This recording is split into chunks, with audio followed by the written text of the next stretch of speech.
शिक्षित आहेत, ग्रॅज्युएट झालेले आहेत. त्यानंतर दत्ताभाऊ MSW, त्याच्यानंतर बोललेले राजू घोडे ग्रॅज्युएट आहेत, ललित जोशी ॲडव्होकेट आहेत, केदारी साहेब MBBS आहेत, मी स्वतः MSW आहे.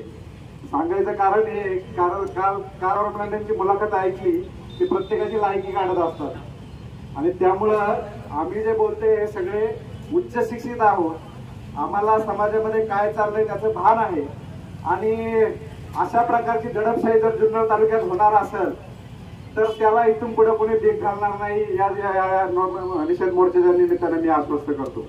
आतापर्यंत आम्ही राजकीय टीका करायचं टाळलं का तर भागातलं राजकारण चालतंय, चालू द्या, दुर्लक्ष काही गोष्टींकडे दुर्लक्ष केलं. 2000 सालापासून आम्ही या सगळ्या गोष्टीमध्ये राजकीय गोष्टींमध्ये आहोत. अगदी देवराम लांडे ज्यावेळेस जिल्हा परिषद सदस्य पहिल्यांदा झाले त्या इलेक्शन मध्ये आम्ही मतदान केलेलं आहे आणि त्यावेळेस पासून सगळं राजकारण बघतोय.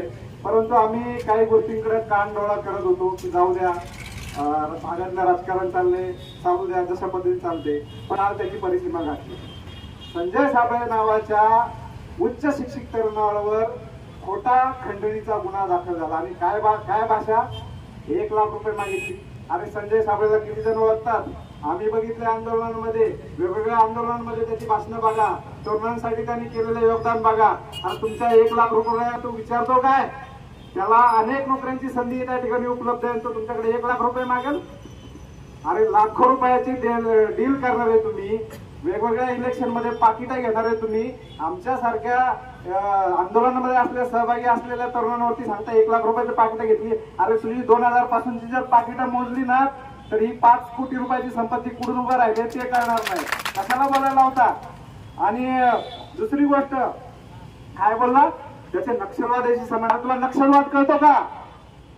कम्युनिस्ट पक्ष काय आहे, नक्षलवाद काय आहे ते समजायला डोकं लागतं, त्याला अभ्यास लागतो. आणि तू त्याला म्हणतो नक्षलवाद्यांशी संबंध. अरे नक्षलवादी तुला कधी कळलेच नाही, तुला मार्क्सवादी कम्युनिस्ट पक्ष कधी कळला नाही. परंतु काहीतरी लांछन लावायचं, एखाद्यावरती आरोप करायचा जेणेकरून त्या गुन्ह्याचं गांभीर्य वाढेल आणि म्हणून त्याच्यावरती त्याचं आयुष्य बर्बाद करून टाकायचे. अशा प्रकारचं जर तुझं जर इथून पुढचं जर वागणं असेल तर मी तुम्हाला इथून पुढे मी सांगतोय, मी आतापर्यंत कधी देवराम लांडेंवरती सार्वजनिक स्वरूपात कधी टीका केली नव्हती. इथून पुढे किरण लोकरे तुमच्या विरोधात यापुढे मैदानात उतरल्याशिवाय राहणार नाही अशा प्रकारचं आश्वासन देतो. आणि राजू घोडेंनी जे आवाहन केले की तुम्हाला जर प्रश्न, तुम्ही 25 वर्ष सार्वजनिक जीवनात आहात, आमच्या मतांवर तुम्ही निवडून आलेले आहात, त्यामुळे आम्हाला तुम्हाला प्रश्न विचारण्याचा अधिकार मतदार म्हणून आम्हाला आहे. तुम्ही कुठल्या याच्यावरती बोलताय?